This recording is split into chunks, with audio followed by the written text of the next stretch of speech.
Observer खास कार्यक्रम विशेष में आपका हार्दिक स्वागत है।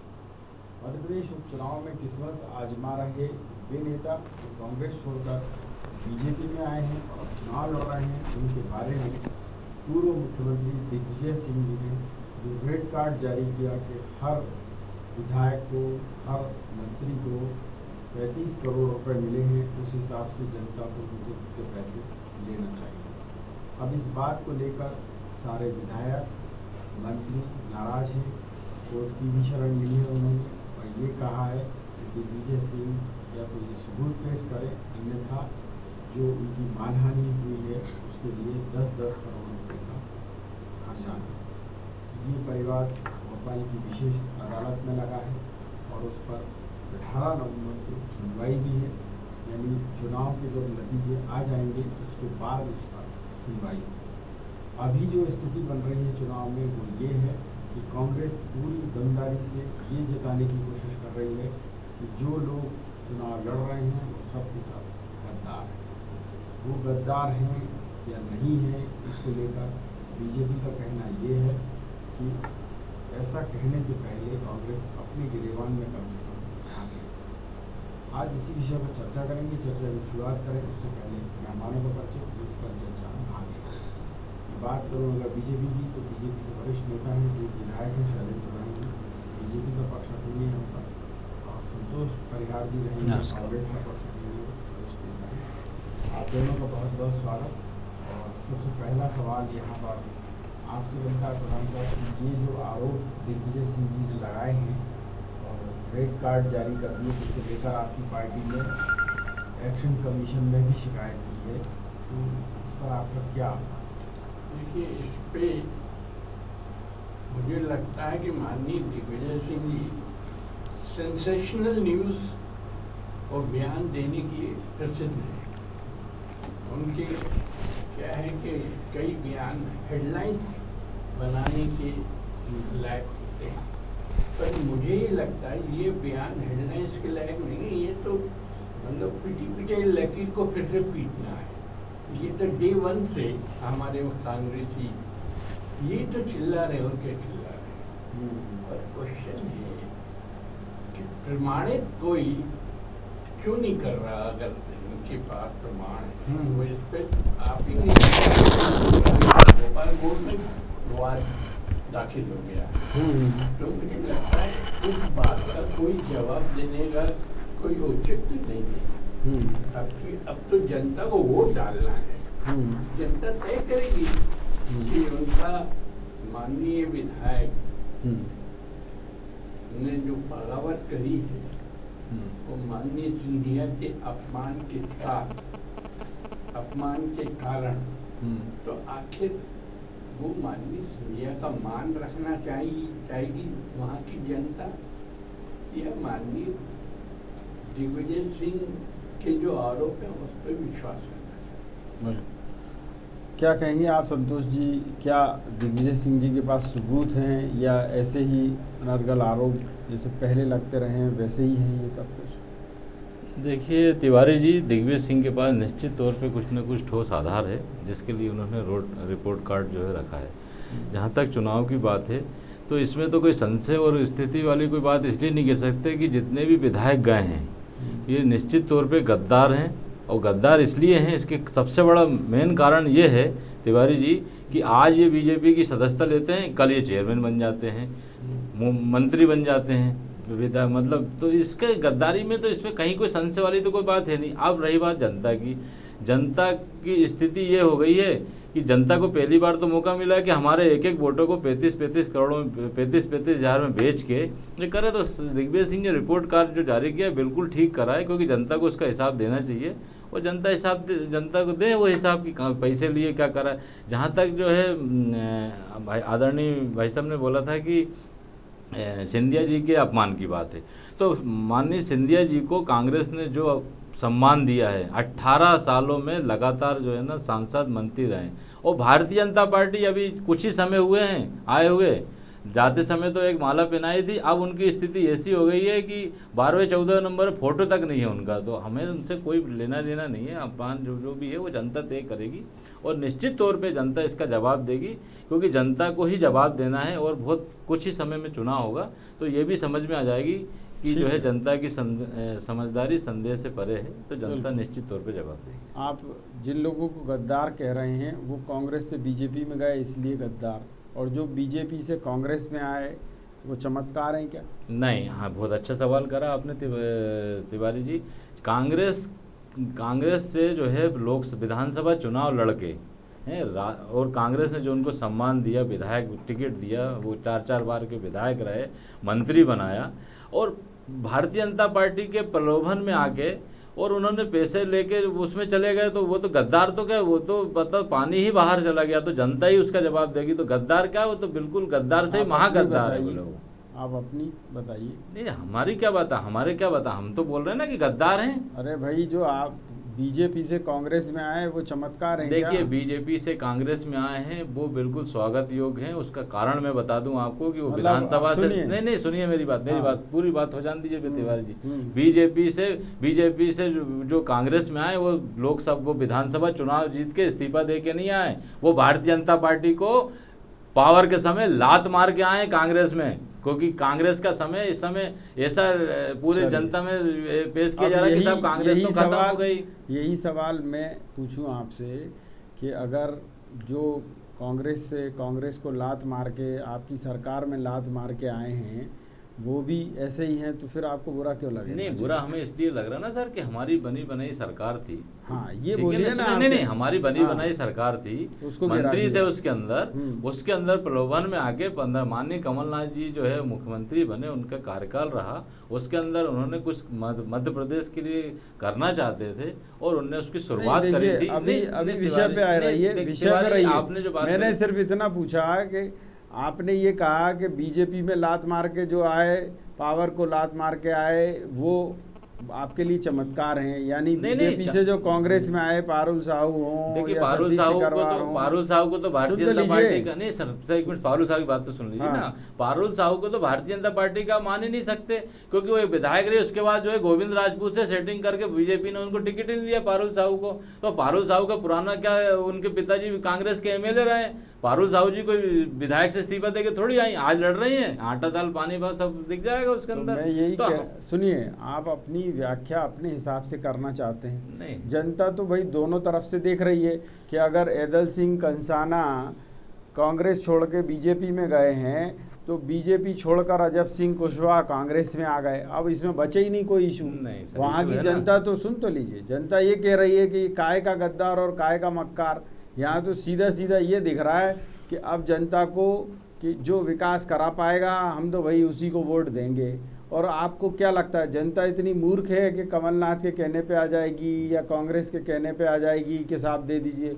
आपको ये पता है कि नहीं कि इस समय बीजेपी के पास 114 एमएलए हैं, एक एमएलए उनको चाहिए, सरकार तो वैसे ही चलेगी। अब मेरी बात सुनिए प्रकाश जी, बहुत अच्छी बात करी आपने। जनता की समझदारी संदेश से परे है, निश्चित तौर पे जनता को कोई मूर्ख नहीं बना सकता, कोई राजनीतिक पार्टी मूर्ख नहीं बना सकती। तो आप क्यों ऐसी बातें कर रहे हैं? हम ऐसी बातें नहीं, हम तो सत्यता बात कर रहे हैं ना। नहीं, सत्यता वो भी आपके बारे में कर रहे हैं। देखिए, विश्व का सबसे बड़ा सत्य थोड़ी कर रहे हैं हम। देखो, विश्व का सबसे बड़ा संगठन भारतीय जनता पार्टी, जितने जनसंख्या उससे 70% उनके मेंबर है, तो उनसे तो साहब हमारा कोई मुकाबला ही नहीं है। तो मुकाबला नहीं, हार नहीं मानी। हाँ। हम ये बताना चाह रहे हैं कि झूठ फरेब ये ज्यादा दिन चलने वाला नहीं है। नहीं तो झूठ फरेब आप भी तो बोल रहे हैं ना भाई। देखिए, सुनिए 15 महीने आपकी सरकार रही, सुन तो लीजिए, 15 महीने सरकार रही, आप उपलब्धि गिना नहीं पा रहे हो और क्या कह रहे हो कि साहब ये गद्दार, ये मक्कार। अरे भाई, वो जनता भी कह रही है कि आप भी तो गद्दार, आपने भी गद्दार को टिकट दिया। देखो, जनता और वो ही नहीं कह रही, आप ही के कांग्रेसी कह रहे हैं। बताइए, अच्छा, सांची विधानसभा जो रायसेन या भोपाल से 45 किलोमीटर दूर है, उसमें आप ही का कांग्रेस का जो प्रत्याशियों की सूची थी उसमें एक बलवंत साक्य थे। जब आपने उसको टिकट नहीं दिया, वो छोड़ के बीजेपी में चला गया। भाई सवाल ये है कि जब आपको अपने कार्यकर्ताओं की फुर्सत नहीं है सुध लेने की, तो वो तो कोई भी जाएगा ना पार्टी में। नहीं सर, देखिए क्या है, पार्टी में जिसको जाना हो जाए, ये सब ये पार्टी अपने संविधान से चलती है। हाँ, तो पार्टी ये अपने से अब आप चलती बोलिए है। ना। और मैं नहीं अभी अब बात पूरी नहीं है मेरी। आप जहाँ तक माननीय कमलनाथ जी की बातें कर रहे हैं, माननीय कमलनाथ जी ने 15 महीने में जो काम करे हैं ना, उसी से घबरा के ये जो खरीद उन्होंने ये काम किए हैं कि आपने जैकलीन और सलमान को बुला लिया, कमर पे हाथ रख के डांस करा दिया। ये कोई काम है क्या? ये तो आप अनगल बातें कर मैं आपसे पूछता हूँ, आप एक युवा का नाम बताइए जिसको बेरोजगारी भत्ता दे दिया हो। चलिए बताइए। आप 15 महीने में एक का नाम 27 लाख बताइए। आप किसानों की बात नहीं करेंगे। मैं कर रहा हूँ। आप बिजली यूनिट की मैं बात नहीं करता हूँ ना करेंगे। किसानों आप की। युवाओं की बात 13.5 लाख जो है युवाओं को जो है स्किल डेवलपमेंट में तैयार करा, आप उसकी बात नहीं करेंगे। देखिए, आप मैं रोजगार की बात कर रहा हूँ। एक युवा का नाम बताइए रोजगार के जिसको कमलनाथ ने नौकरी दे दी एक नहीं, हजारों और जो थी उनको और चौपट कर दिया। ऐसा मुख्यमंत्री नहीं देखा जो अपने कार्यकर्ताओं से मिलने का टाइम नहीं, जनता से मिलने का टाइम नहीं, मीडिया से मिलने का टाइम नहीं, और ऐसे आदमी की आप सिफारिश कर रहे हैं, ऐसे की आप तारीफ कर रहे हैं जो राहुल गांधी को चुनौती दे रहा है। राहुल गांधी को बिल्कुल चुनौती नहीं दे रहे। राहुल गांधी जी ने क्या बोला है? राहुल गांधी ने बोला ये है कि बोला अगर है, उन्होंने बोला हो, हाँ, ठीक है ना, तो अगर उन्होंने सहमत बोला नहीं हो हूं। तो मैं उसमें इसकी सहमत नहीं हूँ। जब कमलनाथ जी ने बोला ही नहीं है, जब वो मना कर रहे हैं, मतलब झूठ बोलने की भी आदत होती है। आपके यहाँ हर कांग्रेसी नेता आता है, देखिए सर, हमने बोला ही नहीं है। अरे तो वहां जाके क्या किसको बोल रहे थे आप? बताओ फिर किसको बोला आपने? उन्होंने बताया ना उसके अंदर, सीधी बात करी किसको बोला? कि मैंने बोला ही नहीं है। जब बोला ही नहीं तो आप बताओ किसको आइटम बोला? चलिए उन्होंने बताइए। तो अपनी सभा बोला ना कि मैंने बोला ही नहीं है। मैं तो आपसे ये पूछ रहा हूँ, मैंने बोला नहीं है। देखिए, ऐसा झूठ बोलने वाला व्यक्ति पहली बार देखा है मैंने कि मतलब अपनी बात से पलट जाए। बिल्कुल अपनी बात से नहीं पलटे, झूठ बोलने वाले। जहां तक आप चलो वो नहीं बोला तो फिर माणक अग्रवाल जी ने क्यों कहा कि इनको माफी मांगनी चाहिए? देखिए, वो कांग्रेस के नेता नहीं है क्या? कौन माणक अग्रवाल जी ने क्या बोला है? माणक अग्रवाल जी से बात करी, हर आदमी जाने। आप जो है हरिश्चंद्र है, आप दूध के धुले हैं, बाकी सब जो है बेईमान है। नहीं सर, बेईमानी तो पूरा मध्य प्रदेश के अंदर दिख ही रहा ना, कौन बेईमान है। बेईमानी तो आपकी वजह से हुई ना। 15 महीने आपको सरकार चलाना नहीं आती। हमें सरकार चलाना आती थी, जब तो ये पूरा जो षड्यंत्र के गिराया ना। 15 महीने सरकार चलाई जाती है 15 महीने में। देखिए, जनता से मिल नहीं रहे और जैकलीन की कमर पे हाथ रख के मुख्यमंत्री फोटो खिंचवा रहा। जनता से मिल नहीं रहे हैं, ये आपके कहने से कुछ नहीं होता, काम कुछ नहीं करा। आप अरे आप ही बता दीजिए ना, मैं आपसे पूछ रहा हूँ। एक युवा बेरोजगार का नाम बताइए जिसको रोजगार दे दिया और जिनके थे उनको और छीन लिया। देखिए प्रकाश, तमाम उद्योग बंद हो गए। आप उस पर फोकस नहीं करेंगे क्योंकि आप लोगों को क्या है, झूठ बोलने की आदत पड़ गई। झूठ, देखिए प्रकाश जी, हमें और जब मीडिया ये चीज कहता है तो आपके कई नेता आग बबूला हो जाते हैं। आग बबूला की बात नहीं है ना। बिल्कुल बुरी तरीके से। कमलनाथ जी ने कुछ करा ही नहीं है। अरे कमलनाथ जी ने तो बताओ ना, मैं पूछ रहा हूँ आपसे। जनता को जो बिजली का बिल माफ हो रहा है, 1 रुपए बिजली कर रहे हो आप। चलो 27 लाख किसानों कर्जा माफ करा, उसकी आप झूठ बोल रहे हो। 27 लाख किसान आपके राहुल गांधी ने कहा था 10 दिन में 2 लाख करेंगे। आप प्रकाश जी, आप ऐसी बातें कर रहे हो जो आसमान से चांद तारे ले आओ। अरे तो हमने कहा क्या? ये तो आप ही के नेता ने कहा ना। देखिए, हमारे नेता ने कहा, उनने जाके वो कर दिया। तो आपने क्यों नहीं उसका पालन करवाया? पालन है ना, ये पालन नहीं। वो अगला आदमी विधानसभा में कह रहा है कि मुंह चलाने में सरकार चलाने में फर्क होता है। मुंह चलाने और सरकार चलाने में फर्क होता है, निश्चित तौर फर्क रहता है, क्योंकि जो है मुंह चलाना और काम करने में बहुत अंतर रहता है। और जहाँ तक दिख रहा है आपको ऊपर फोटो में, नहीं फोटो वाली देखिए, शर्म करिए। मतलब आपकी देखिए पार्टी कहाँ जा रही है जी? हमारी पार्टी जो है ना, हमारी पार्टी जो चल रही है सामने चल रही है।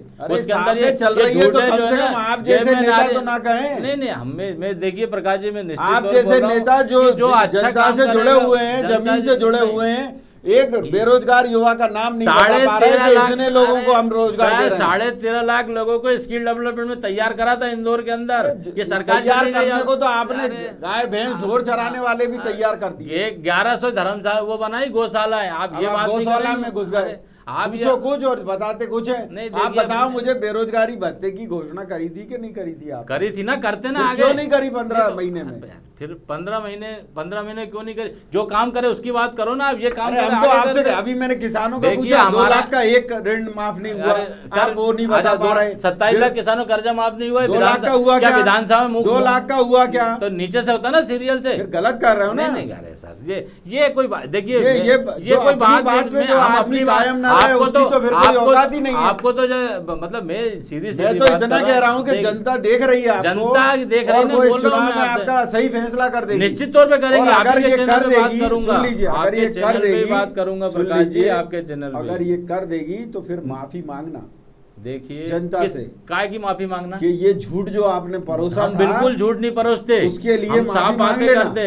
जो बिके हुए गद्दार लोग हैं उसका फैसला जनता करेगी। आपने भी तो बिके हुए गद्दार खरीदे ना। हमने क्या खरीदे? आप ही के पार्टी के लोग कह रहे हैं, बलवंत साग के कह रहे हैं कि नहीं कह रहे हैं? बलवंत साग के आप ही के नेता थे ना दलित। बलवंत साग जैसे 15 आदमी टिकट मांग रहे थे, पार्टी टिकट एक को देती, जो जीतने का क्राइटेरिया रहता है उससे टिकट मिलता है, पार्टी अपने संविधान चलती है। तो भैया उनको संभाल के तो रख सकते थे। देखिए जब ज्यादा प्रलोभन की बातें आती हैं, आपने बोल दिया संभाल के, आप ही अपना तो बिकाऊ कौन हुआ? कौन? आपकी पार्टी हुई ना बिकाऊ। तो पार्टी सब बिकाऊ बैठे हैं, ये बोलिए ना। पार्टी बिकाऊ थोड़ी है, पार्टी तो अपने संविधान अपने आप ही कह रहे हो कि प्रलोभन कोई देगा तो चले जाएंगे। अरे प्रलोभन तो जब देगा तो चलेगा ना। पार्टी का आज इस्तीफा दे रहे हैं ना, कल उनको चेयरमैन बना रहे हैं, प्रलोभन कौन दे रहा? दिख तो रहा आपको। हमारे पास क्या है प्रलोभन देने के लिए? कुछ नहीं हमारे पास। हम यही कह रहे हैं हमारे पास पार्टी ने संस्कार तो दिए होंगे, है ना संस्कार, जिसके लिए हम बैठे हैं आपके चैनल बैठे तो आप में तो ये संस्कार भर रहे हैं आजकल के झूठ बोलो। नहीं, झूठ कौन बोल रहा है? कौन बोल रहा है? लपक के बोलो। देखिए और मीडिया को गालियां दो। नहीं, गालियां किसी को नहीं देना चाहिए। गाली ये हो रहा है, यही हो रहा है आपके यहाँ। देखिए 5-6 ऐसे नेता हैं जिनको अजीर्ण हो गया बुद्धि का, उनसे सही बात कहो तो तत्काल वो कहने लगते हैं अरे साहब ये मीडिया तो बीजेपी की बात कर। नहीं हम कभी इस पे मीडिया ने तो हमने आपसे पूछ रहे हैं कि बेरोजगारी भत्ता क्यों नहीं मिला, आप कह रहे हो कि करते नहीं। तो करते ये बताइए ना, ये बताइए 15 साल से देखिए 15 हमारा सीधा जो प्रकाश जी बात कर रहा हूँ, 15 साल जो भारतीय जनता पार्टी ने सरकार चलाई, हमने 15 महीने में 4 महीने चुनाव में निकल गए, 11 महीने में आप चाह रहे हो कि ये क्यों नहीं हुआ? अरे जो हुआ वो सामने है ना सर, उसके अंदर जो ये थोड़ी है। देखो वो मैं क्लियर बात कर रहा हूँ उसके अंदर। संतोष जी सवाल ये है कि अगर आपने काम किया है तो उनको गिनाओ जनता में जाके। आप गिना नहीं पा रहे हो, सब गिना रहे हैं वहाँ आप कह रहे हो ये चोर, ये फलाना, ये लफंगा। अब सब तो लीजिए। अब सवाल ये है कि मान लो 10 को नतीजे आ जाते हैं और आपकी वांछित सीटें नहीं आ पाई इन केस, तो फिर क्या माफी मांग लोगे जनता से कि हाँ साहब ये गलती हो गई, हम इस तरीके की फिजूल की घोषणाएं अब नहीं करेंगे? नहीं, हमारी कोई भी घोषणा, बिल्कुल गलत बात कर रहे हो प्रकाश जी, एक भी घोषणा फिजूल की नहीं थी। हमारी घोषणाएं जो भी हैं उसको सारा इम्प्लीमेंट करने का हमारे पास 5 साल का समय रहता है।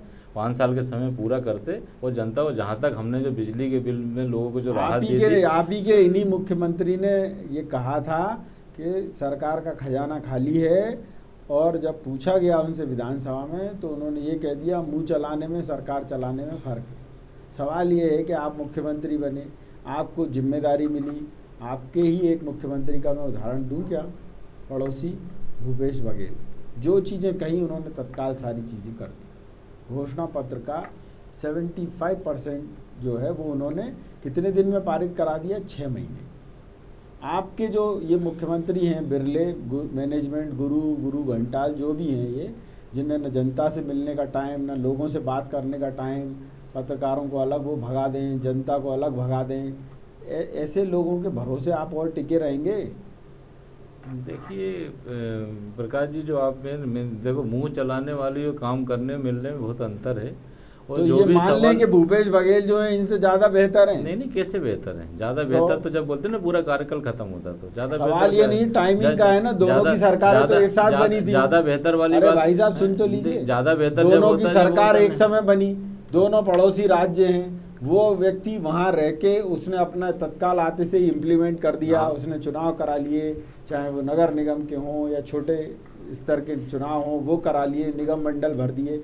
आपका ये जो जिसको कहें व्यक्तित्व है वो तो कुछ डिसीजन ही नहीं ले पाया, 15 महीने सोचता ही रहा करना क्या है। नहीं, 15 महीने में जो भी काम है, देखो प्रकाश जी सीधी बात करने विश्वास रखता हूँ मैं। 15 महीने में जो माननीय जो कमलनाथ जी ने जो काम करे हैं उसको अब आपके बोलने से या पूरे उसके जो भी है वो जनता सामने बोलेगी अब आपके जनता सामने। बोलेगी, जनता हिसाब करेगी और उसके जनता अंदर। जब बोलेगी ना तो आपकी दिखेगा ना, वो तो बोलती बंद जनता हो अरे जाएगी। कुछ नहीं बंद होगी साहब। और मैं जनता आपको बता रहा हूँ, झूठ जनता का- सिर्फ इस बात पे वोट करेगी कि सरकार तो उनको दिख ही रही है सामने। वो इसीलिए बोला और ना वो सबसे- ये रिस्क क्यों लेंगे कि जब केंद्र में किसी बीजेपी की सरकार है, यहाँ पर सारी व्यवस्थाएं ठीक हैं, तो वो क्यों रिस्क लेंगे चल- आपके लिए कि ऐसा आदमी नहीं, जो हमारे 15 लिए महीने भी- में देखिए, डिसीजन नहीं ले पा रहा, वो 15 फिर महीने- से सरकार बन गई तो फिर कह देगा 15 खजाना खाली है। महीने में चोरों की जो है ना पूरी स्थिति खराब हो गई थी। शुद्ध में युद्ध में पूरे प्रदेश के अंदर अब जो- आप उसका भी सुन लीजिए, शुद्ध में युद्ध की आपकी कलई खोल देता हूँ। नहीं, ठीक है, बताइए, अरे बताइए। आप सुन लीजिए ना, नहीं, बुरा लगेगा आपको। नहीं, बुरा क्यों अरे, लगेगा? बताइए आप। बुरा आपका- इसलिए आप लगेगा, बताओगे, हम अपना बुरा बताएंगे। इसलिए लगेगा कि आप जो शुद्ध में युद्ध में भ्रष्टाचार कर रहे थे वो बताता हूँ।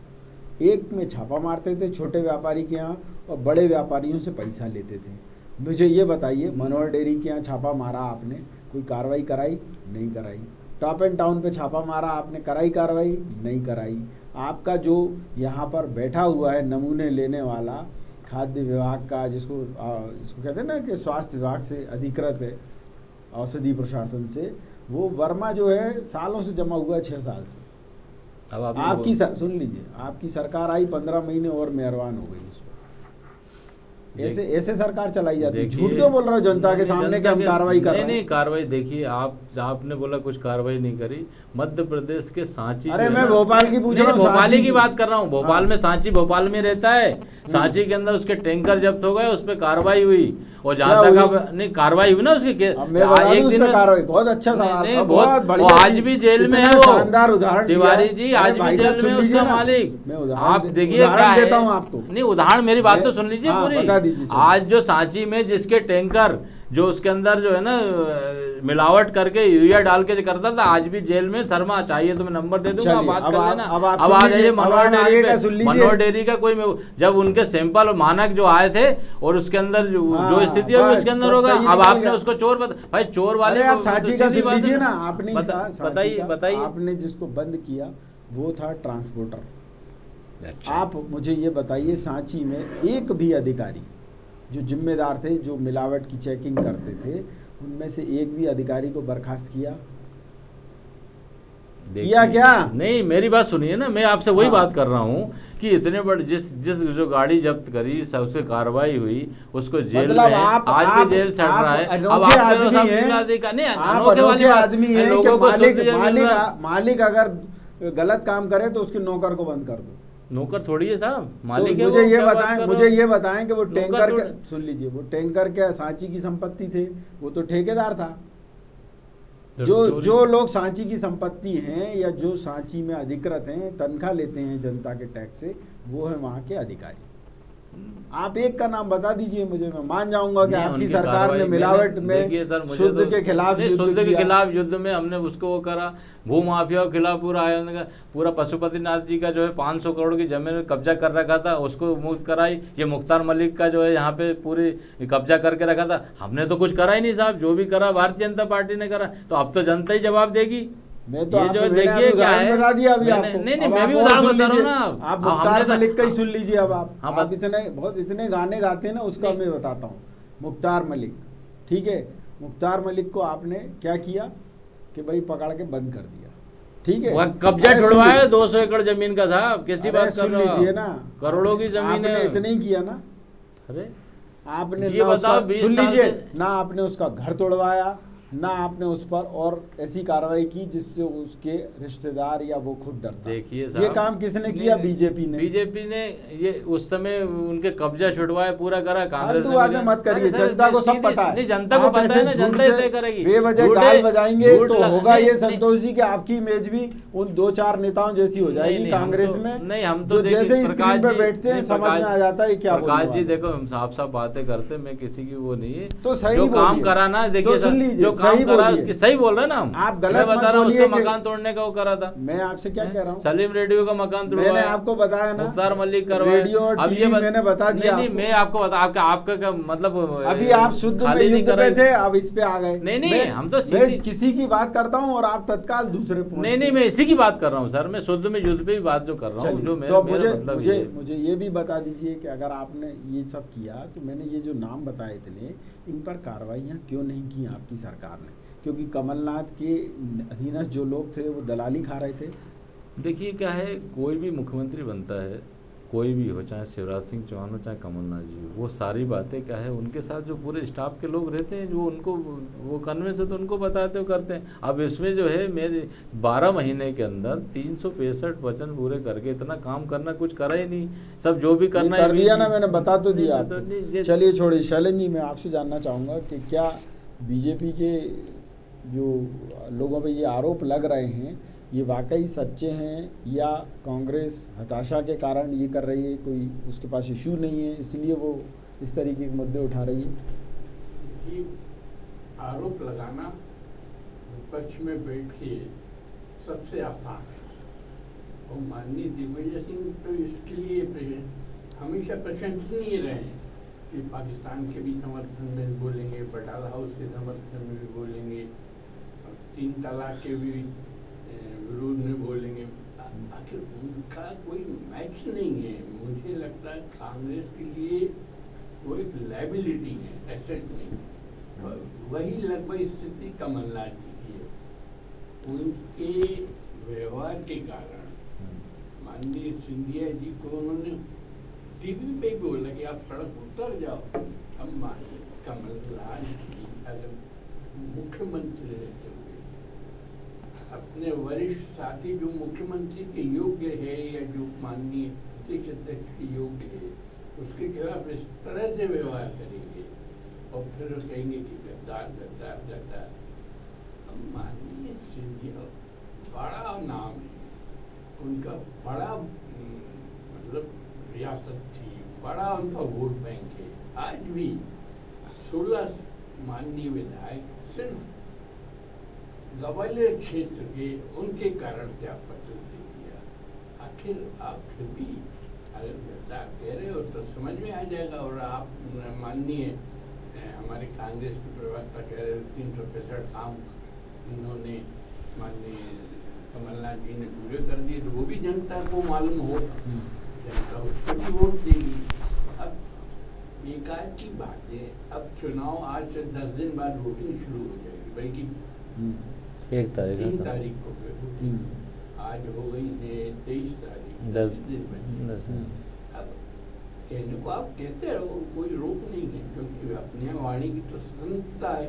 हाँ, ये अलग बात है कोर्ट में मानहानि का केस लग गया और माननीय दिग्विजय सिंह जी को वहाँ जाके प्रमाण पत्र देना पड़ेगा या माफी मांग लेंगे।